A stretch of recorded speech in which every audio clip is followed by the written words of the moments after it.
வருகின்ற செப்டம்பர் மாதம் 7ஆம் தேதி நடைபெறுகின்ற விநாயகர் சதுர்த்தி விழாவை முன்னிட்டு காரைக்கால் நிறைவு பகுதியிலே நாங்கள் விநாயகர் சிலைகளை செய்து வருகிறோம். இந்த விநாயகர் சிலையானது நாங்கள் பல வருடங்களாக இங்கே செய்து வருகிறோம். இந்த சிலைகள் 500க்கும் மேற்பட்ட இந்த வருஷம் நாங்கள் சிலைகள் செஞ்சுருக்கோம். இங்கே உள்ள சிலைகளானது கரைக்கும் போது எந்தவித நீர்நிலையை பாதிக்காமல், சுற்றுப்புற சூழ்நிலை பாதிக்காமல் நாங்கள் செஞ்சுருக்கோம். இங்கே பயன்படுத்துகிற விநாயகருடைய சிலைகளில் பார்த்தீங்கன்னா கிழங்கு மாவு, குச்சி மாவு, பேப்பர் கூழ், அப்புறம் மூங்கி சவுக்க கம்பு இதுதான் நம்ம பயன்படுத்துகிறோம். இங்கே பயன்படுத்துகிற பொருளுக்கு நம்ம பொல்யூஷன் சர்டிஃபிகேட் நம்ம வாங்கிக்கிறோம். வருஷம் சர்டிஃபிகேட் அவங்களும் இங்கே டெஸ்ட் பண்ணுவாங்க.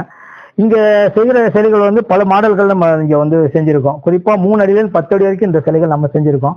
இந்த சிலைகள் அதிகம் டெல்டா மாவட்டங்களுக்கு தான் செல்லுது.